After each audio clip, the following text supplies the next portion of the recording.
Okay, guys, it's taken me about 30 minutes to get this camera and microphone up and running, so hopefully this will find you all well and good.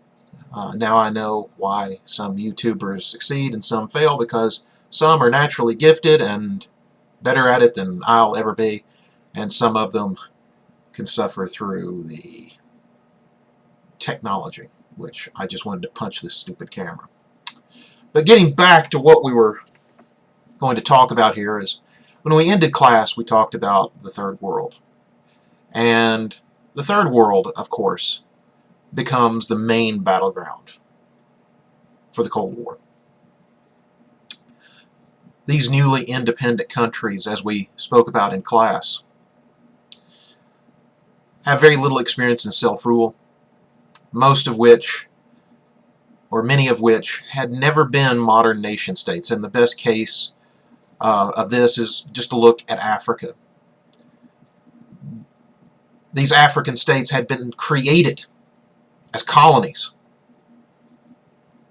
I brought up the Congo, which has been called Zaire. It's now called the Congo again. The Congo was actually made up of 3 or 4 different tribal groups. Rwanda, 2 groups that hated each other.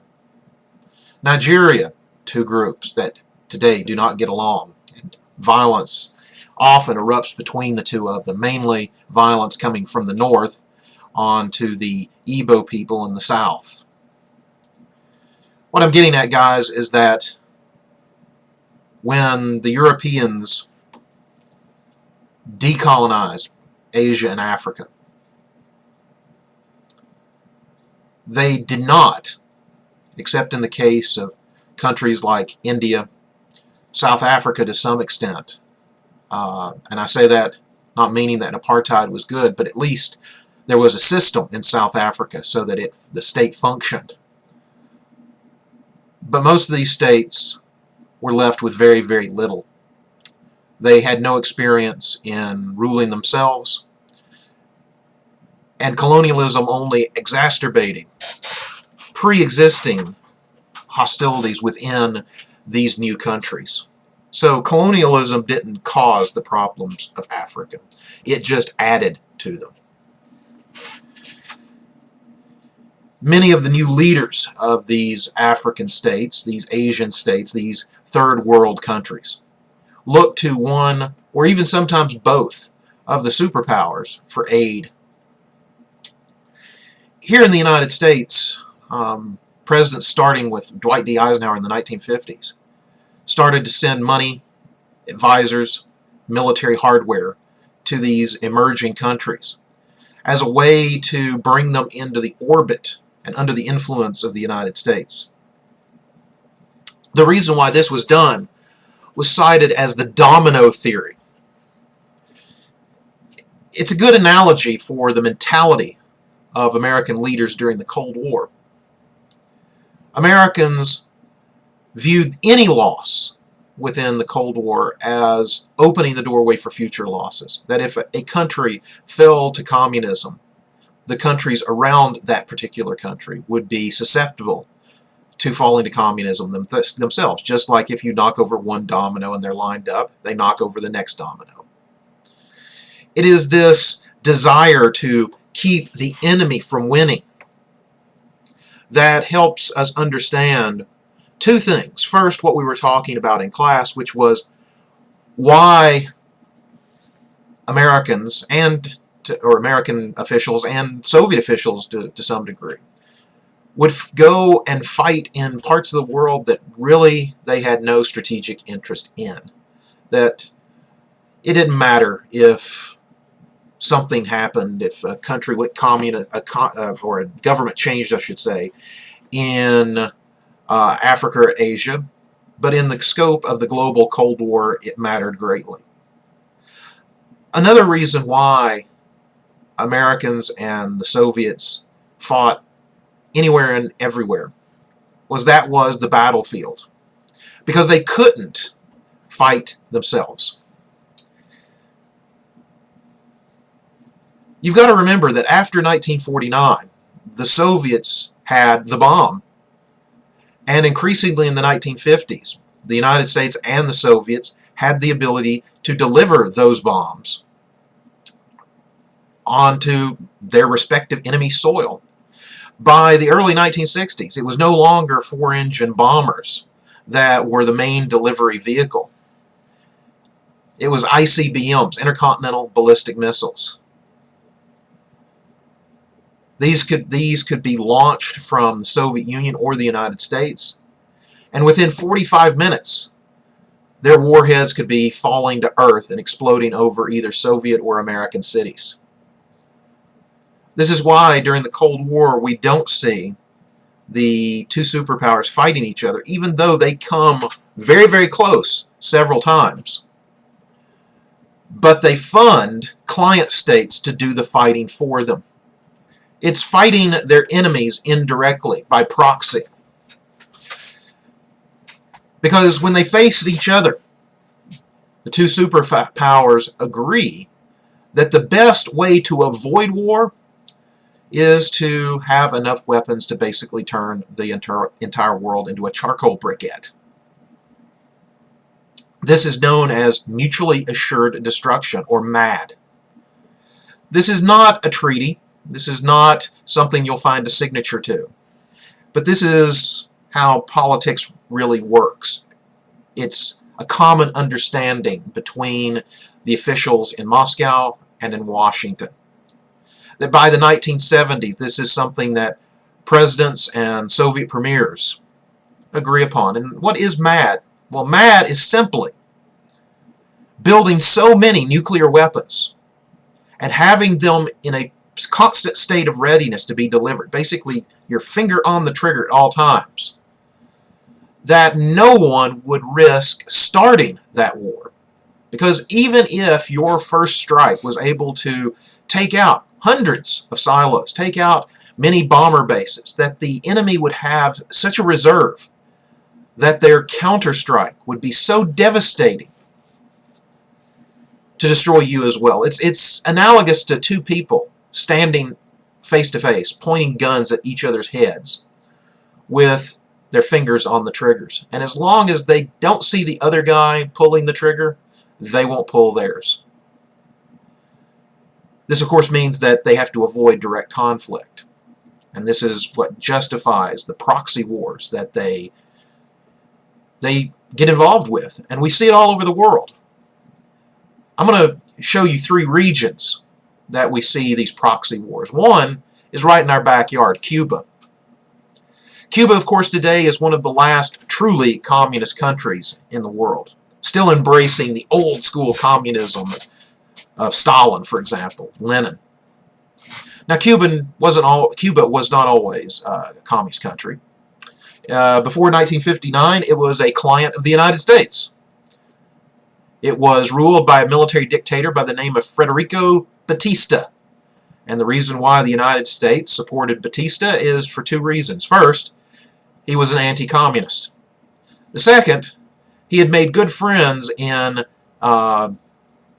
American industry, most notably the hotel and gambling industries. This Cuba, especially Havana, was the play place for the American jet-setting crowd, for the rich, the famous, the Hollywood set. Gangsters. Well, the gangsters controlled the gambling.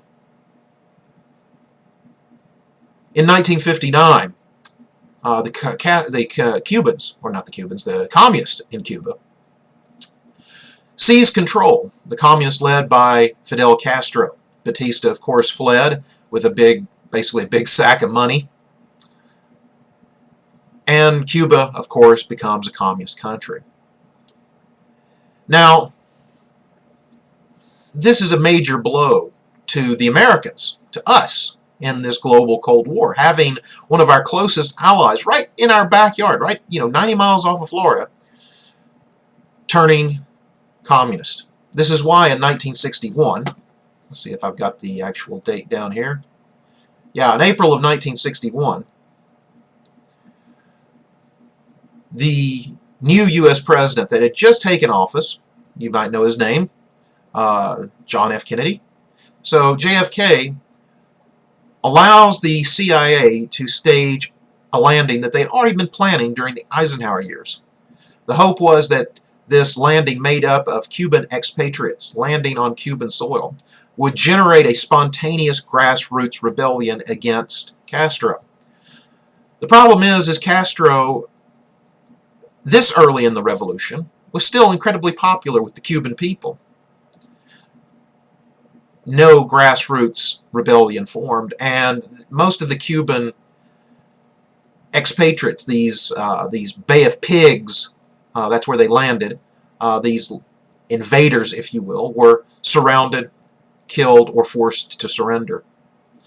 Many of them would basically spend a decade and a half in very bad conditions in Cuba's political prisons before being allowed to basically leave and come to the United States.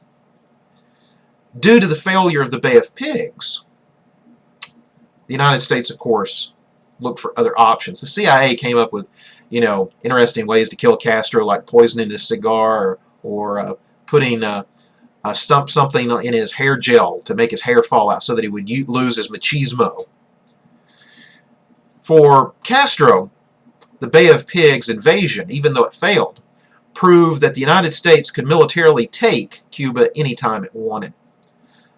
This is why, between the Bay of Pigs in 1961 and the end of 1962, Castro not only cozied up to the USSR under Nikita Khrushchev, but also welcomed, actually demanded, that Khrushchev install nuclear missiles on Cuban soil. The United States in October of 1962 discovered these missiles being built. They weren't operational yet, but they were being installed. These were intermediate-range nuclear missiles, the smaller brothers to the ICBMs. The importance of intermediate-range missiles is, even though they don't have the range of ICBMs,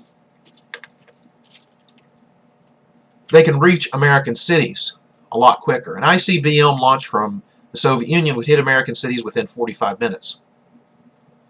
An intermediate-range missile launched from Cuba could hit almost anywhere in the United States except for Maine and Seattle, but could wipe out Atlanta in less than 5 minutes. This, of course, when this starts, I believe on October 16, 1962, means that the United States cannot allow this to occur.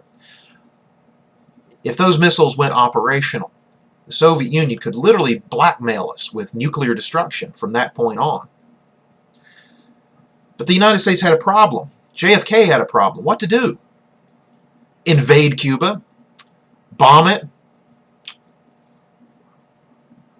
The problem is that those missiles were not only being installed and would be operated by Soviet missile technicians, they would be guarded by Spetsnaz, which is special Soviet, basically Soviet special forces. If the United States had bombed, which Curtis LeMay, the head of the Strategic Air Command, wanted to do, or if we had invaded Cuba, there's a good chance World War III would have broken out, a nuclear World War III. However, what JFK did was he first made a show of the Cuban Missile Crisis by having several overflights with photo recon aircraft. He gathered the photographic evidence that the Soviets were to blame for the standoff. He presented this at the UN, again, painting the Soviets as the bad guy in this narrative. He then ordered what he called a quarantine. Now, the reason why he didn't call it a blockade was that under international law, to blockade a country that you are not at war with already is an act of war. But by calling it a quarantine, Kennedy minced words. He used semantics to try and hide what was actually going on. After a 13-day standoff between the United States and the Soviet Union, Khrushchev blinked. The Soviets agreed to remove the missiles. The United States, of course, had won this round in the Cold War. Another area where the United States and the Soviets faced each other was in the Middle East. Many of our problems today in the Middle East can be traced back to this battleground of the Cold War. In 1947, the State of Israel was not only founded by mainly European Jews fleeing from the Holocaust, but it was recognized by the United States. Many Arab countries, most notably Egypt, Syria, and Jordan, not only believed the Israeli government and Israeli state to be illegitimate and fought against it and helped fund the Palestinians, but they cozied up to America's Cold War enemy, the Soviet Union, since we were supporting Israel. This is why, after 1947, Egypt, which had been a client state to Britain, became a client state to the Soviets. In 1956, we see an Arab-Israeli war. In 1967, we have the Six-Day War between Egypt, Syria, and Israel. And again, in 1973, we have the Yom Kippur War between Israel, Egypt, and Syria. These wars are of increased ferocity. 1956, both sides are using surplus World War II equipment that mainly was already in the country, and if the Soviets had given it to their Arab allies, it was basically obsolete in the Cold War sense, in the 1950s. However, by 1973, in the Yom Kippur War, both sides were shipping frontline military equipment to their respective clients. The United States, for example, since the Israelis had lost so many of their fighters to ground fire, American pilots and ground crews painted out the American insignia on frontline planes in our Air Force, flew them to Israel. The Israelis painted the Star of David on these planes, but they still carried American-style camouflage in order, to fight these wars. And the Soviets, likewise, flew transport planes full of weapons and ammunition and technical parts, replacement parts, from the Black Sea all the way down over the Mediterranean to Egypt. Again, 1956, 1967 may have not gotten us into World War III, but 1973's Yom Kippur War came close. Because one of the problems was that since the United States was sending weapons directly from our stocks, and since the Soviets were flying their planes all the way down to Egypt, there was a good possibility that the Arabs might attack an actual U.S. plane, or the Israelis shoot down a Soviet transport plane, meaning that one of the clients may become directly involved with one of the superpowers, and the other superpower respond in kind.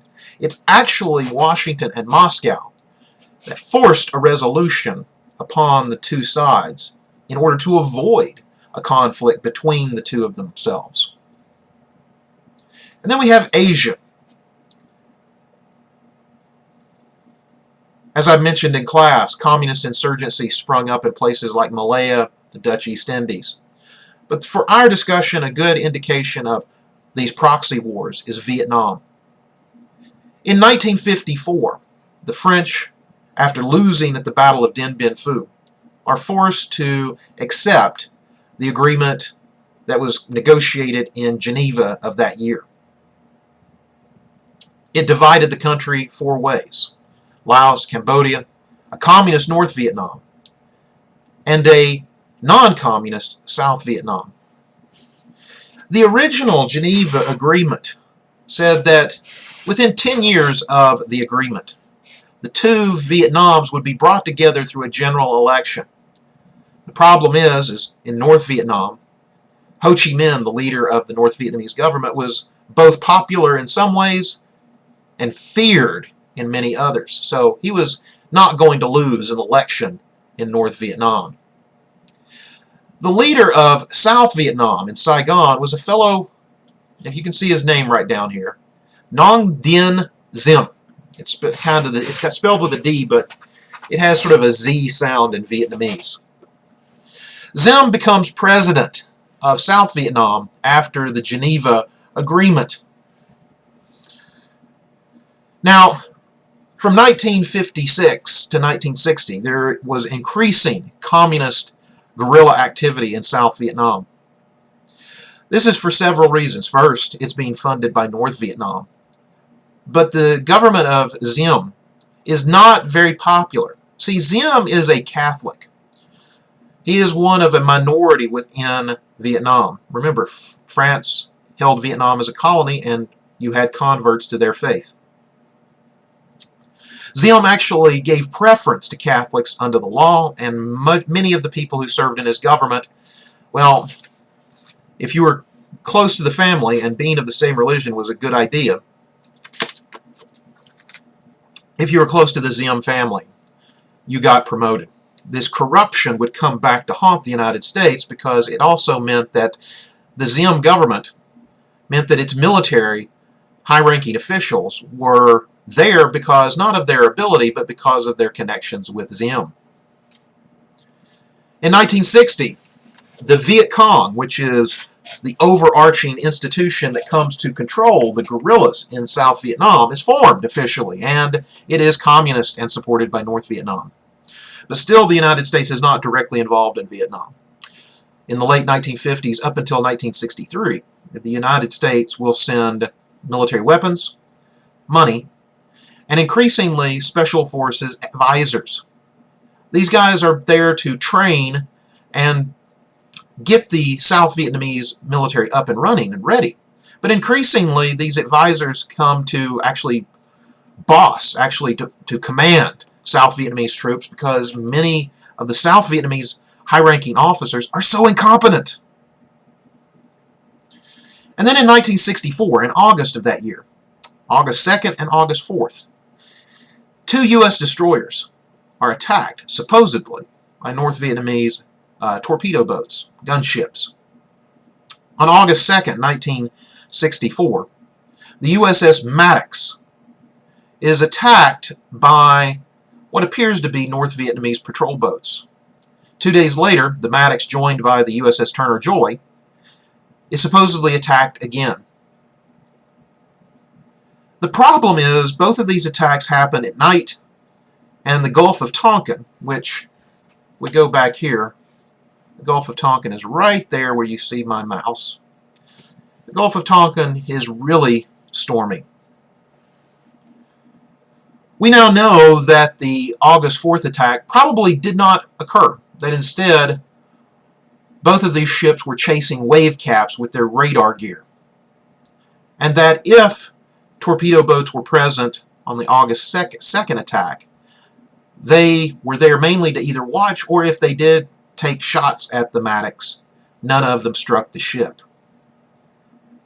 However, Lyndon Johnson, who had taken over the reins of power after JFK's assassination, he was JFK's vice president, went to Congress and on August 7th got a resolution from Congress called the Tonkin Gulf Resolution. It simply states that Congress is giving the president the authority to use all means necessary to stabilize and defend South Vietnam. In effect, it's a blank check to use military force. So starting in 1975, the U.S. starts to increase our conventional military presence, like you see these guys right here jumping out of helicopters, to bolster the South Vietnamese military. By 1967, there's over 500,000 combat troops, Marines, soldiers, airmen, sailors in Vietnam. Increasingly, the war is not being fought by the South Vietnamese who are guided by the U.S., but instead by the U.S. The commander of American forces in Vietnam was a fellow by the name of Westmoreland. General Westmoreland claimed that there was a light at the end of the tunnel by 1967. However, in late January of 1968, the North Vietnamese, helping out directly now the Viet Cong in the south, the communist South Vietnamese guerrillas, stage one of the largest uprisings in the Vietnam War called the Tet Offensive. Tet is the Vietnamese New Year. During this attack, they seized control of many northern cities, including the ancient traditional capital of Vietnam called Hue. They actually blow a hole in the wall of the U.S. Embassy in Saigon, and sappers, these are basically suicide troops, get on the grounds of the embassy. Now, you got to remember, an embassy is sovereign U.S. soil in any nation, just like the Soviet or the Russian embassy in Washington is considered Russian soil within the United States. Many Americans who had been told, hey, we're winning the war, we're winning the war, we're winning the war, well, Tet happens and they start questioning, are we winning the war? This is one reason why Lyndon Johnson decides not to run for president in 1968. Instead, the Democrats don't have really anybody who can offer an alternative. Very ironically, a hardcore anti-communist from the 1950s, Richard Nixon, runs as the Republican opponent. He wins in 1968. And starting in 1969, Nixon starts, at first, limited drawdowns of American troops, but this will accelerate in the 1970s. Now, despite Nixon expanding the war into Cambodia for a few weeks in the very early 1970, and expanding the air campaign against North Vietnam, the drawdown or reduction of American troops continues throughout the very early 1970s, 1970, 1971, into 1972. By 1972, the U.S. is no longer actively seeking out and engaging the North Vietnamese, the NVA, that are now in South Vietnam. They're leaving it up to the South Vietnamese, who, despite fighting bravely, are poorly led, and they've not been really given a job before this, and thus they're not prepared to defend their own country. The battles start going against the South Vietnamese. In April of 1972, during Easter, the North Vietnamese stage a massive conventional attack. So instead of fighting as guerrillas out in the jungle, they pour across the border between North and South Vietnam, the DMZ, the demilitarized zone. Only with the help of massive amounts of American air power are the South Vietnamese able to push back the North Vietnamese. But something happens in 1972 and 1973.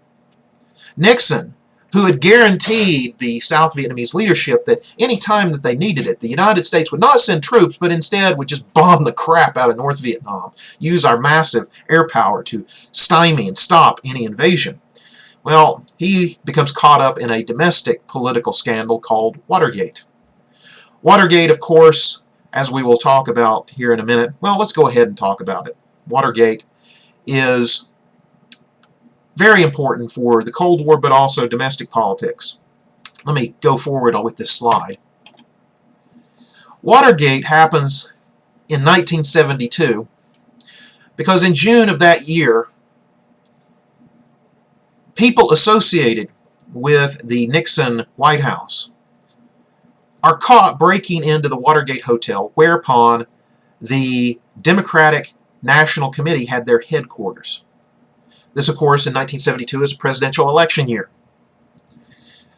They were there to try and dig up dirt on the Democrats. They're caught, of course, by the police, and this is a national scandal. A president spying or attempting to spy on his Democratic or on his political opponents. To make a long story short, congressional hearings ensue. If it was proven that Nixon knew about the break-in, he could be impeached. He could be removed from office, and there were movements afoot to actually start that process. However, in August of 1974, August 9th, Nixon resigned from office. His vice president, Gerald Ford, would later pardon Nixon, even though Nixon was never convicted of anything. Since Nixon was out of office in 1974, when the North Vietnamese poured across the border of South Vietnam again, despite the fact that the year before there had been a peace agreement between North Vietnam and the United States, when these North Vietnamese troops poured across the border, instead of Nixon in the White House, Ford was in the White House. Nixon could have probably pressured Congress. Ford could not. Congress had gotten tired of American involvement in the war. It was now dominated by the Democratic Party, who, when the North invaded South Vietnam, they passed resolutions forbidding the U.S. from sending even money to the South Vietnamese. Without food, fuel, gasoline for tanks, without equipment replacements and things like that, without the overwhelming air power of American B-52s raining death on Hanoi, the South Vietnamese could not stand up against the North Vietnamese juggernaut. And so, in April of 1975, after the initial invasion in January of that year, in April of 1975, Saigon is surrounded. The U.S.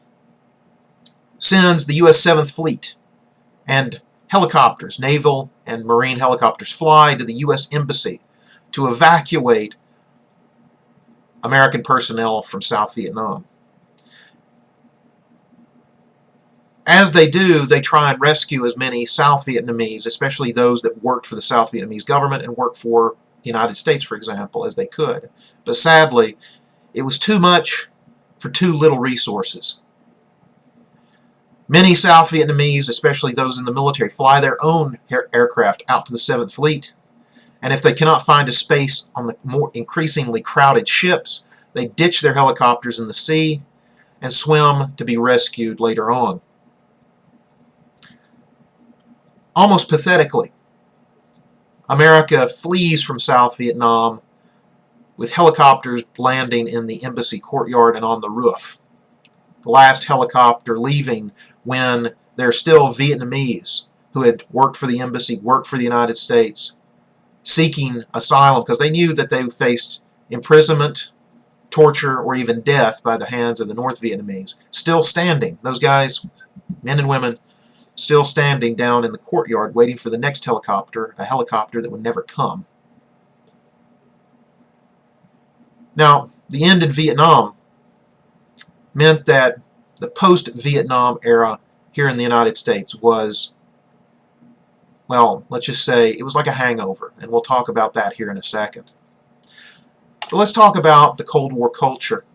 To understand the Cold War, we can't leave out talking about how the Cold War shaped culture in this country, in Western Europe, and even in Eastern Europe.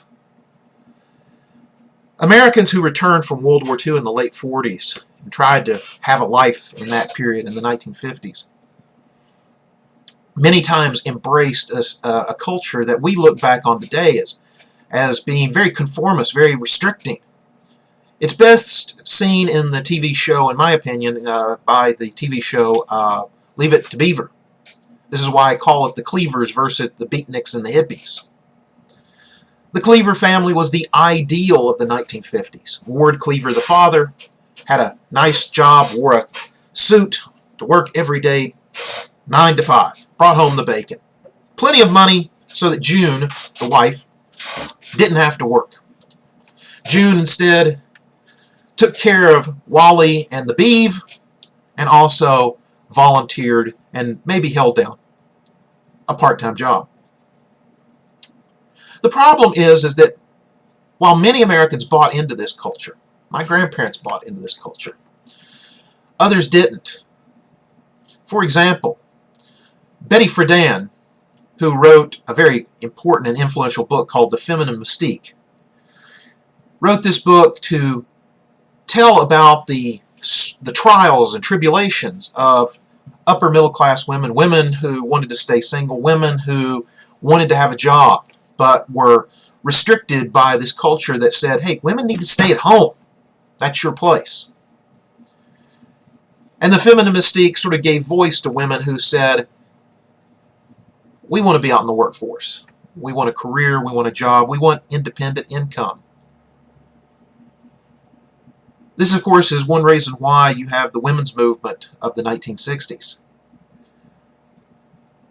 The women's movement in the 1960s is made up of middle-aged women who were tired of this, kind of constricting lifestyle, but also, especially, younger women. The younger women got their start in reform movements, not with women's liberation or women's freedom, but with civil rights.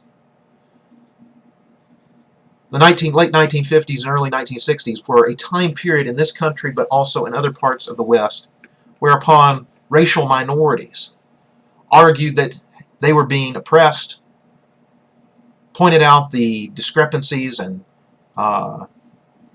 wrongness, if you will, of certain legal institutions like Jim Crow here in this country, where you have notable men like Martin Luther King, but also hundreds of nameless individuals fighting for the right to vote, the right to not be segregated, have white bathrooms and black bathrooms, and more importantly, white schools and black schools, to have equal opportunities in this country.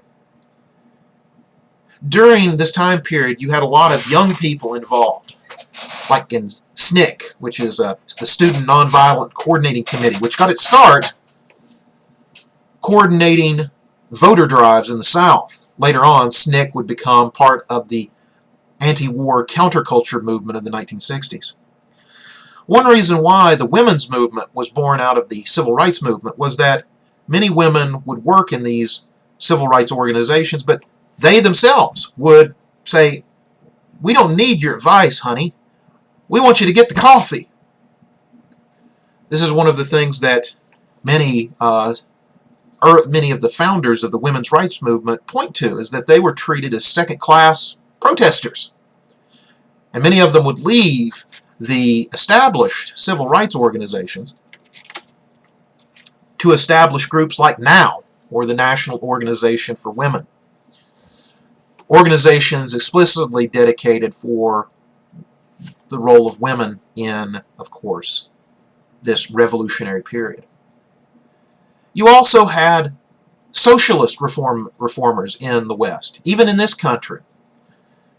In this country, on college campuses, people your age embraced the ideas of the Students for a Democratic Society, which was a almost communist organization led by fellows like, I think the leader of the SDS initially was a fellow by the name of Tom Hayden. You had various other reform groups. You had the Seeds for sexual liberation, gay rights, all getting their start in this time period. Even as far back as the mid-50s, you had people who wanted to live, quote, alternative lifestyle. These were known as the beatniks, or the beat generation. These are people that tended to be older. They weren't teenagers. They tended to be in their 20s. So late college years, early career professional years. They didn't embrace the idea of graduating from high school, going to college, getting a degree, and then getting the 9-to-5 job. Instead, they wanted to experience life. They wanted to live in the moment because, well, this right here could happen. Right up there. The need for a fallout shelter. And most of them believed that if nuclear war happened, there was no surviving it, so you might as well live in the moment. They embraced, of course, things like, well, sexual liberation. They embraced things like expanding your mind with drugs, most notably marijuana initially. They rejected traditional norms of dress. Instead of having the short haircut of the 1950s, they grew it long. They grew beards. They wore sandals. They listened to jazz instead of their parents' big band music. The beatniks of the 1950s would, of course, contribute and influence the counterculture of the 1960s that again rejected traditional, monogamous marriage, free love, things like that. The beatniks, of course, didn't transform, but they would influence extreme groups like we call the hippies. Now, the hippies were not everybody in the counterculture. Again, this is one of those things where hippies were part of the counterculture, but the counterculture were not all hippies. The hippies were, of course, the most extreme example of the counterculture. They rejected not only the war, they not only rejected traditional marriage, they not only rejected traditional, I've got to go and work my 9-to-5 job. They embraced communal living, getting back to nature, rejecting technology even.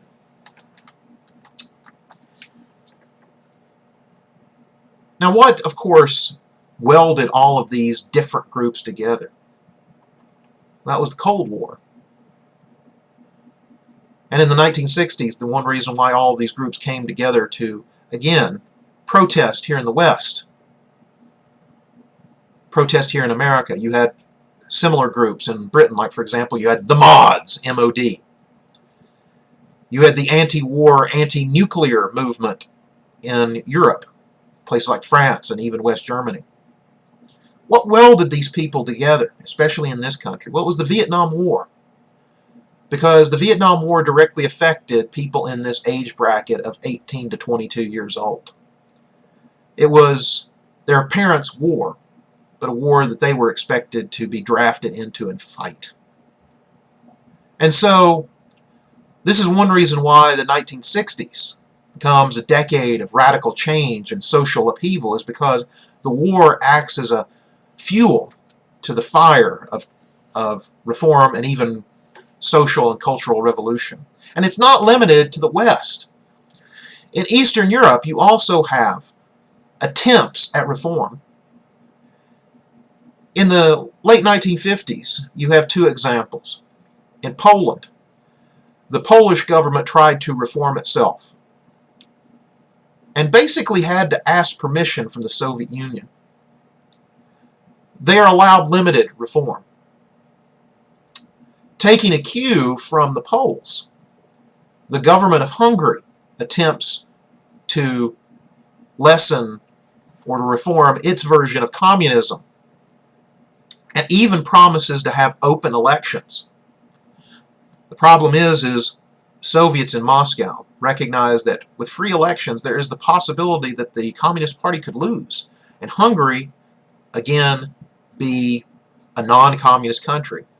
This is one reason why in 1956 the Hungarian uprising is put down by Soviet tanks in Hungary. In 1968, the same year that anti-war protesters disrupt the Democratic National Convention in this country and march on Washington and march in LA, it's the same year that in Czechoslovakia, young Czechs support their government. It's still a communist government, but the Czech government wants to remove Czechoslovakia from the Warsaw Pact to be a neutral communist country in the Cold War, which was unacceptable, of course, to the Soviet Union. And again, like in Hungary in 1956, Soviet tanks roll in the streets of Prague. So you can see how the Cold War is not it's not separate from what's going on, say, at the domestic level in this country. In the 1950s, the Cold War justifies the beaver-cleaver conformist society that we see in the 1950s, but it also acts as an accelerant to the rebellion and rejection of that culture in the 1960s. And with the end of this decade of reform and social and cultural revolution, the end of the war in Vietnam, we see the 1970s as kind of like a hangover, if you will. I don't know if you guys did ever watch that 70s show, but one of the things that is kind of shown in that show is that Americans are kind of exhausted. They're exhausted in the Cold War, they're exhausted economically, they're exhausted with their political system. They're fed up with things in general. Because in the late 1970s, before he is forced from power, Richard Nixon does several things, one of which affects us today. In order to get the agreement of the Communist Chinese to not support the communists in North Vietnam, Nixon secretly negotiates an opening of China in 1972. This once communist hunter, meaning that he hunted domestic communists in the 1950s, this once communist hunter is actually negotiating with one of the most hardcore communists out there, Mao Zedong. You can actually see him here shaking Mao's hand. Now, what is the agreement? Well, the Chinese will use their influence, and they pressured the North Vietnamese to open negotiations with the West. They also cut off military aid to the North Vietnamese.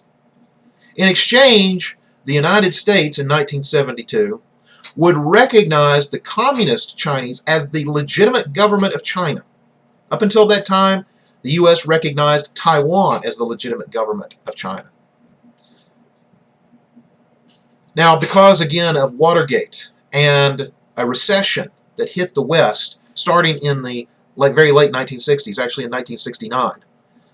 From 1969 to 1980, the United States, its economy was about like our economy is today. You have a high inflation rate, very slow economic growth, people having to work multiple jobs, businesses downsizing, cutting back on benefits and pay. I know this sounds familiar, but this happened before in the 1970s. America's power was in question because after Vietnam, the American government wanted to, well, stay away from the confrontational foreign policy that we had held since the 1950s. Instead of going and fighting like we did in Korea and then later Vietnam, the governments, the presidencies of Gerald Ford and then later especially of Jimmy Carter, who won in 1976, opened up and expanded upon Nixon's warming up to communist states. This is called détente. Now, détente is where American presidents like Nixon and later Carter would negotiate rather than face off with the Soviets. So in the 1970s, we see the beginnings of arms reduction with the Strategic Arms Limitation Talks, SALT. Now, SALT I was passed before Nixon was forced from power. SALT I put a cap on the number of nuclear weapons that each side could have. SALT II was negotiated by Gerald Ford and then later Jimmy Carter.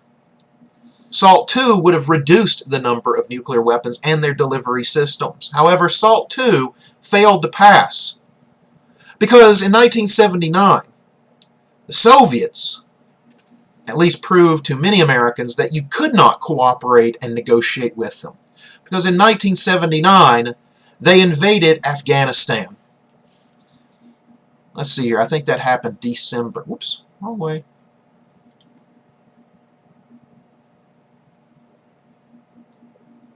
Yeah, December of 1979, they invade Afghanistan. And the Soviets will occupy and support a communist regime in Afghanistan until 1989. Now, during the 1980s, the U.S. government, not wanting a direct confrontation with the Soviets again, will clandestinely supply small arms to the opponents of the communist regime in Afghanistan, the Mujahideen. Mujahideen, I think, means in Afghan, soldiers of God. Initially, what the United States supplies is surplus weapons, usually that can be found on any arms market. However, the stakes are too high in the 1980s, so again, the United States will up the ante by supplying more modern weapons, but they're not American weapons. One of the interesting things is the U.S. will actually contract with American companies to build Soviet weapons like AK-47s with no markings on them, so that if Afghan troops are caught with these weapons, the U.S. has plausible deniability. However, by 1987, the United States will up the ante once more, and this is under the presidency of Ronald Reagan, by introducing something that is clearly American technology, one of the most high-tech weapons in the American arsenal, but can be transported anywhere by a single individual. It's a so-called MPAD, or it's a single-person anti-aircraft defense missile. It's called a Stinger, which is basically an anti-aircraft missile that can be fired from the shoulder. Now, we're getting ahead of ourselves, so let's go and talk about the beginnings of the 1980s. The 1980 election. I know this is American history, but this is so important for the rest of the world because, again, the Cold War is between the United States and the Soviets. The 1980 election is really not just an election between two individuals. It's an election between two ideas. Carter, who firmly believed in détente, believed with working with the Soviets, negotiating with the Soviets, stood against, of course, Ronald Reagan. Reagan argued that the United States could recover from this post-Vietnam recession, this post-Vietnam malaise, while Carter told Americans that they just need to suck it up and live with the fact that times are not going to be any better. He literally said something along those lines. So this is why in 1980, Reagan wins handily. Americans want America to recover. They want America to not be caught flat-footed like we were in the year before by the, communist invasion, Soviet invasion of Afghanistan, and something else happened in 1979 that made us look like fools, which was the Islamic Revolution in Iran. And you had American hostages being held hostage in Tehran, the capital of Iran, during the election. Once elected, Reagan publicly follows a very aggressive course against the Soviets. He expands the U.S. Navy, replacing older ships. In 1979, most of the destroyers in the U.S. Navy were still from World War II. In the 1980s, we see the advent and the building of more advanced destroyers, like, for example, the Spruance class, and then later the Arleigh Burke class, which is the modern missile destroyers we have today. To build up the U.S. Navy, but also to build up U.S. conventional forces in Europe, you see, of course, the introduction of the M1 Abrams battle tank, more high-tech gear. But the real controversy is not about the conventional buildup. It's the strategic or nuclear buildup. Reagan wants to modernize our nuclear deterrent, our nuclear missiles. Because the SALT I agreement limited the number of missiles that we had, but not the number of warheads. Up until the 1970s, it was one missile, one warhead. However, in the late 1970s, American missile designers had come up with what is known as MIRV. MIRV, which is an acronym, M-I-R-V, stands for Multiple Independently Targeted Re-Entry Vehicles. As you can see here, this is a MIRV warhead. You have 6 warheads in one nose cone of a missile. And the new generation of missiles that Reagan wanted to field in the 1980s, the so-called MX missiles. This was a series of different types of missiles that were MIRV missiles, meaning that instead of just having a certain number of missiles, meaning a certain number of warheads, you could up the number of warheads, and one missile could carry 6 or even 12 MIRV weapons that could be independently targeted. So not all the warheads are going to land, say, on Moscow. 2 or 3 could land on Moscow, guaranteeing its destruction, whereas 2 or 3 could be tasked when it's in the stratosphere to fall on Kiev or some other Russian city or military target. Of course, the Soviets would copy this technology, But MIRV technology, like all high-tech technology, was expensive. Another technology that Reagan argued for was what was termed the Strategic Defense Initiative, SDI. Opponents called it Star Wars because they argued that not only would it be unfeasible because of the technology being not developed enough, but even if it could be fielded, it could precipitate and start a nuclear war, because it would get rid of MAD. It would get rid of mutually assured destruction. You have these two people standing at each other, guns pointed at each other, and somebody starts to bring up a bulletproof vest. They can't pull it up all at once. So this guy who doesn't have the bulletproof vest, he has the incentive to shoot now before the shield is in place. And many opponents feared that the Soviets would stage a first strike because they didn't want to lose their strategic deterrent. Now, behind the scenes, however, while Reagan put on this public face of being the anti-communist, of standing up against the Soviets, behind the scenes, Reagan would open negotiations over arms reduction. He would find a kindred spirit in 1986 with the election of this man right here. This is Mikhail Gorbachev. Gorbachev was, let's just put it this way, he looks like an old man here, but he's actually a young man in terms of the rest of the members of the Politburo. The Politburo is the leading political body in the Soviet Union. Brezhnev, who had been the Soviet premier up until the early 1980s, basically Brezhnev dying, I believe, in 1984, knew Joseph Stalin. Brezhnev had been a young man during the 1930s. Brezhnev was older than dirt in the 1980s. He was also a very hard drinker and a notable alcoholic. The two men that replaced him, I forget what order they came in. Let's see, there were Chernenko and, oh, this is going to bug me. Come on, guys. Clay Baird has dropped the ball on you. Let's see here. No internet connection. I've got an internet connection. Oh, crapola. I don't have an internet connection right now.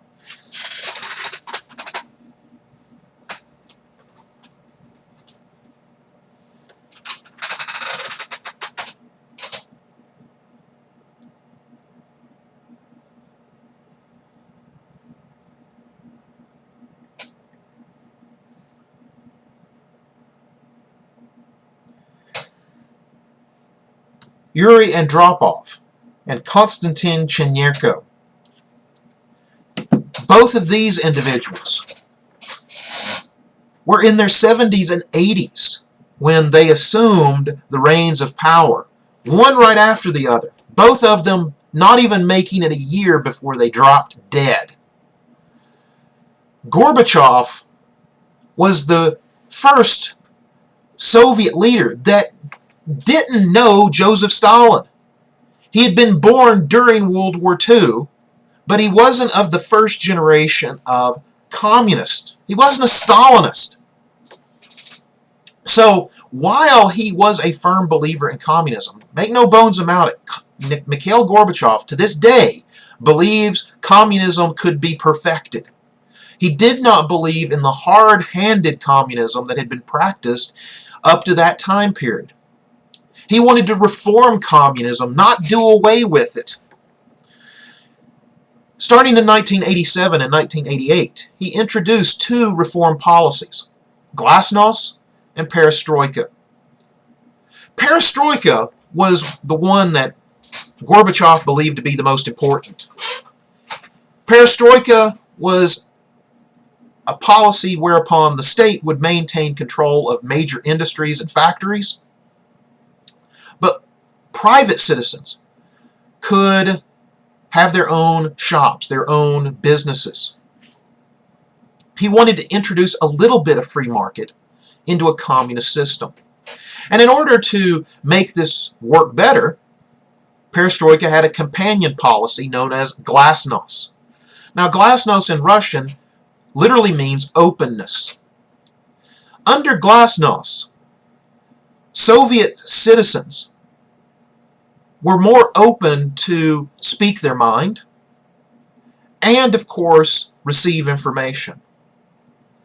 What Gorbachev hoped was that people would give constructive criticism of communism on how to make it better. But this openness meant that people in the Soviet Union, and just as importantly, people in Soviet-influenced areas like Eastern Europe, were now open to Western media. They started to receive television shows and magazines from America, from Britain, from West Germany. They looked at the advertisements, they looked at the articles, they watched the TV shows. They watched shows like Dallas, where you have the Ewings, wealthy as sin, but morally corrupt Americans. But they didn't see it that way. They saw the Ewings as having everything that they needed. They saw people that didn't have to worry about standing in a bread line and get their food, which they had to do in the Soviet Union, because the Soviet Union, its communist system, could not supply the necessary articles to survive. It was failing them. America, at least the America they saw on TV, was a land of plenty. You didn't see the poverty. You just saw the wealth and the technology. And people didn't want to criticize to improve communism. They increasingly started to criticize to get rid of communism. This is why 1989 is such a seminal year in the Cold War, because it's the year the Cold War ends, 40 years after its beginning. In order to legitimize its government in Poland, the Polish Communist Party opens the elections to the opposition party, a party that had been illegal up until 1989.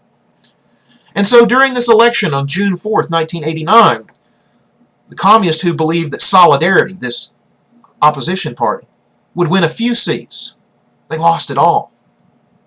Because in the upper house of the Polish government, all but one seat go to Solidarity. 99% of the seats are now the opposition party. Overnight, Poland is no longer a communist country. In August of 1989, Hungary opens its border with neighboring Austria. Now, Austria was not a member of NATO, but was a Western country, a free parliamentary democracy. And of course, its borders are open with all the rest of Western Europe. With the Hungarian border open, people from other areas of the Eastern Bloc travel to Hungary and then travel to the West. This is most apparent in East Germany. East Germany, which up until 1989 allowed free access to other communist countries, had blocked travel to West Germany, and even, in 1960 had built a wall around West Berlin to keep people from East Berlin fleeing to the West. So I remember as a child, actually not a child, I was a freshman in high school, I remember actually watching this on TV. They told about this family from East Berlin who had traveled from East Berlin, went from East Germany to Hungary, from Hungary to Austria, then from Austria to West Germany, and then rode the train from West Germany to West Berlin and got an apartment where they could look across the wall at their old apartment. But the big difference was they were in West Berlin and they were free. Let's see here. Whoops, wrong way. On August 9th, the East German government mistakenly reports that the wall crossings are open, meaning that people from East Berlin could travel to West Berlin without fear of getting shot. People were shot trying to get over this wall. The East German border guards would kill anybody trying to escape. Now, look at this. This is 1989. West Germans and East Germans, standing on the wall. They start attacking the wall with sledgehammers. Some even go and get construction equipment and start tearing it down without anybody on either side telling them to stop or telling them to do it. The East German government falls apart. Here's one of the things that showcases what could have happened, but also illustrate how impotent the East German government was, because when these protests start breaking out, first in the city itself, before they even approach the wall, the government of Erich Honecker, who was the leader of East Germany in 1989, ordered the East German military, its secret police, the border guards, to fire on anybody approaching the wall or trying to organize a protest. He was ignored. The Stasi, these people who were adamant communists, people who had tortured their fellow Germans to death, had reached the limits of their belief in the system, because they basically told the upper echelons of the East German government that they would refuse that order.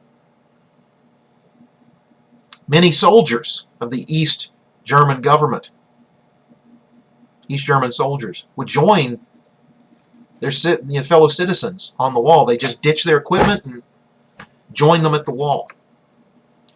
So in 1989 going into 1990, East Germany ceases to function as a working country, and West Germany has to absorb it to reunite, but reunite quickly, or East Germany would just basically become an anarchic state.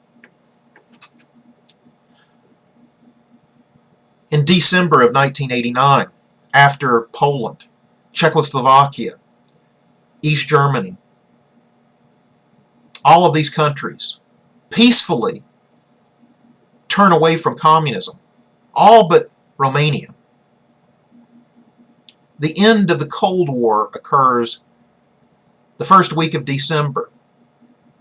While speaking on the phone with President George Bush, Mikhail Gorbachev and Bush agree to stand down their military forces and officially announce the end to the Cold War. As I said, all this happened peacefully except for Romania, because in December of 1989, the last communist government in Romania, led by a fellow by the name of Nicolae Ceausescu, wanted to hold on to power, and peaceful protest would not remove him. The Romanian military mutinied, seized the presidential palace, and I saw this on TV. It shocked the hell out of me when I was 14 years old. There on live TV, you see Ceausescu and his Cruella de Vil looking wife marched out in front. They don't realize what's going to happen. I didn't realize what was going to happen, because all of a sudden they're shoved against the wall and soldiers shoulder their rifles and shoot them down. The Cold War is over. But the change is not.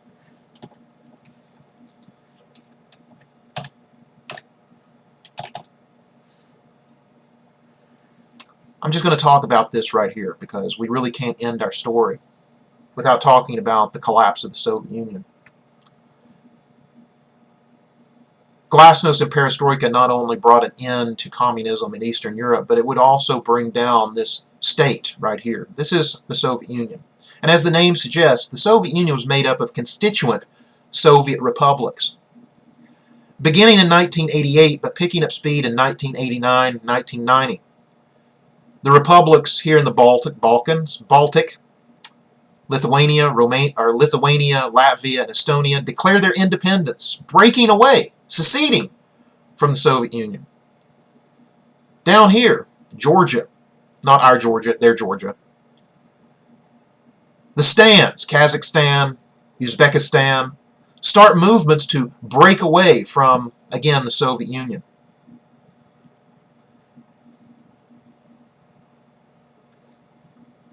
In 1991, in August of 1991,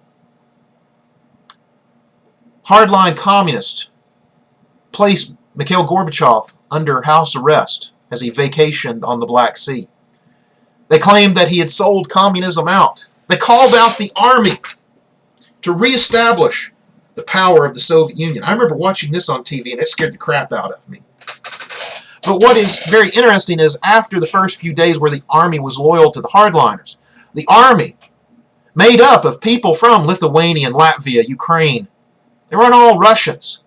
And even the ones that were Russians no longer saw themselves as Soviets. Instead, they looked to this man right here, who was not the president of the Soviet Union, but the president of the Soviet Republic of Russia. This is Boris Yeltsin.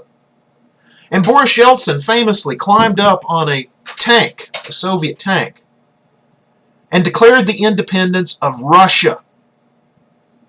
How can you have a Soviet Union when all of its constituent parts declare independence from it? Well, you can't. Well, with the leadership of Yeltsin, who later on would take a bad rap for being a drunk, which he was. This is Yeltsin in his prime. But Yeltsin led this, well, opposition to the coup members, these hardline communists. The army would actually turn its tank guns on this building. This is the Soviet Parliament building. This is where their government was housed, where these hardliners were held up. Would actually shell the building until these guys were forced out, arrested, and taken away. So in 1991, the Soviet Union ceased to exist. Today, we do not have a Soviet Union. Instead, what we have is the Russian Confederation, this area in pink. You have independent countries like Latvia, Lithuania, Estonia, Ukraine, which is currently at war with people who want to secede from the Ukraine to join Russia.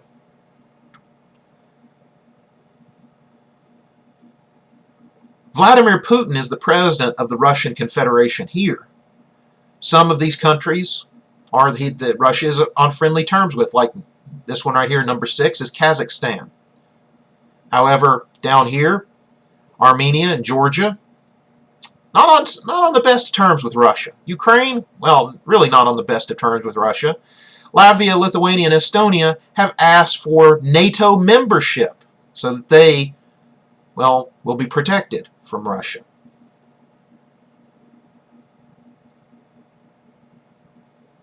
Really quick. This won't be on the test, but just kind of lay the groundwork for your own curiosity. The post-Cold War period is a war not of peace, but of uncertainty and, of course, war. Many people thought that with the end of the Cold War, we could cut our military spending a half or more. We could close overseas bases. The problem is the Cold War actually stabilized the world. I know that doesn't sound logical, but it is. Because in order to keep the world from blowing up into World War III, both the U.S. and the Soviet Union wanted small wars, but they wanted to keep them small. They actually used their aid to keep countries from fighting each other. The problem is with the end of the Cold War, the spigot of military aid, and especially financial aid, going to countries all over the world, like, for example, Iraq, was turned off. Saddam Hussein had ran up numerous debts in his 1980s war against Iran. He had both gotten military aid from the U.S. as well as the Soviets during this time period. He was heavily indebted to this country right here, Kuwait. And when the Kuwaitis started stealing Iraqi oil by drilling down here, but having the bore bit go sideways into Iraqi oil fields. He used this as an excuse to invade Kuwait. This, of course, initiated Operation Desert Storm, the U.S. and the coalition invasion of Iraq in 1990-1991. But what about the rest of the developing world? Africa. Well, one reason why Africa has become such a hotbed for genocide and warfare there is, again, both the United States and the Soviets turned off the aid going to their respective client states. This, of course, led to instability in those areas as well. In the Balkans, which is the southeastern portion of Europe, those communist countries, most notably the communist country of Yugoslavia, had held in check many of the ethnic and racial animosities, religious animosities, that the various groups that made up Yugoslavia maintained between each other. And once the end of the Cold War occurred, Yugoslavia broke up into civil war, where you had Bosnian Muslims, Catholic Croats, and Orthodox Serbs trying to kill and wipe each other out. And the power vacuum created by the end of the Cold War opened the doorway for non-state actors who used military force, terrorist organizations. Of course, the end of the Cold War meant that we got numerous different issues that I won't spend a lot of time talking about, but we see a revitalized environmentalist movement, global warming, climate change, or whatever they're calling it today. I personally think that a more threatening danger than global warming, which is still yet to be fully proven and is writ with controversy, I think a greater environmental tragedy is the fact that we live in a throwaway society, where out here in the Pacific, right over here, you have a literal island of trash, because how the ocean spins, it acts kind of like a toilet bowl and sucks all this stuff in here, that you literally have a floating garbage pile in the Pacific. How many of you think about where your phone goes after you chuck it? Or all the water bottles and things like that? In decades past, things were made out of really recyclable goods. Wood can be composted,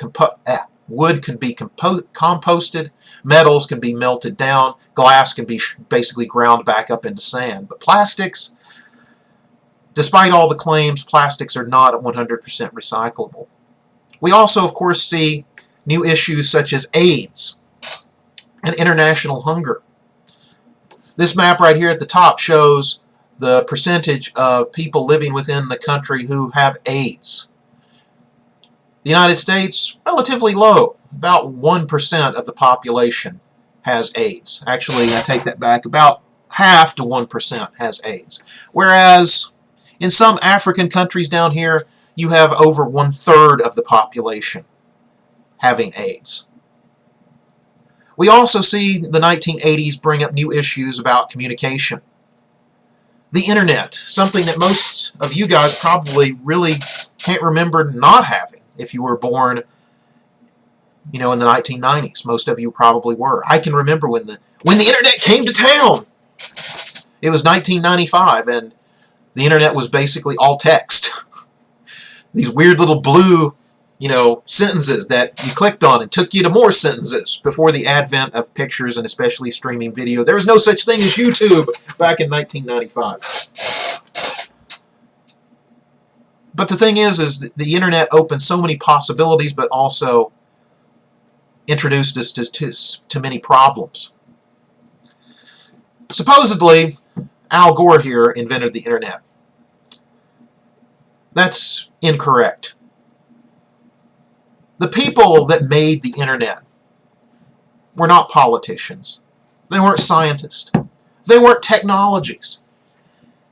They were businessmen who supplied the demand. Because the internet would not have been anything other than what we had before the internet was called the Gopher Network, which is basically just email. We wouldn't have had streaming video that people could watch anonymously.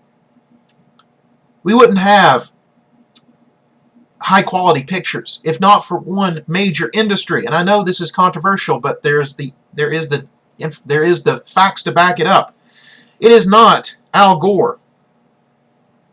It is this man and men like him, the head of Hustler, Larry Flynt, a smut peddler. Larry Flynt has more websites out there dedicated to porn than there are dedicated to health in this country. I am not kidding. A study done in 2004, because I was still down in grad school in Texas at the time, a study in 2004 showed that in 2004, over 1/2 of all internet traffic went to porn sites. 25% of all internet sites themselves were porn or porn related. 1/4 of the entire internet and more than half of the traffic was porn. Now, of course, this has changed with the advent of social networks like Twitter and Facebook and things like that. I think of the last time that I looked at it, social networks have pushed the porn quotient quite down. Now it's like most of your internet traffic is actually to social networks like YouTube and Facebook and stuff like that. But still, porn is a major contributor to the internet. I think it's now, I think it's like 18 to 20% of all internet traffic is porn. And of course, now it's like only 12-15% of websites are porn sites. But of course, the internet's a lot bigger now, too. Now, I'm not going to talk about this particular slide. This is just something that, if you want to know what all these acronyms are, what they're about, I'm going to leave it up to you guys. Again, this is not going to be on the test.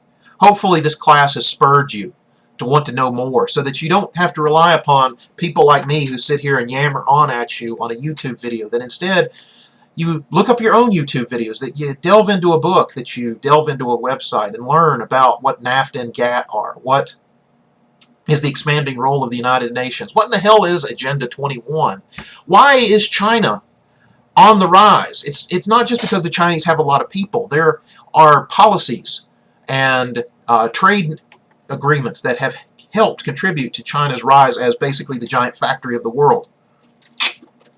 What is the European Union, and why is Britain's exit from the Union so controversial? And what does this mean? Because we often hear people say New World Order. We live in a New World Order. The post-Cold War era is quite different than what the world was before 1989. I hope you guys have enjoyed this video. I know it's turned a little bit longer than I expected it to. But I wanted to give you something more than what I already had posted. I will see you guys next week for our final, and I will wish you the best of luck. It has been a good class. I just wish we could have gotten all the way through it. Thank you for attending.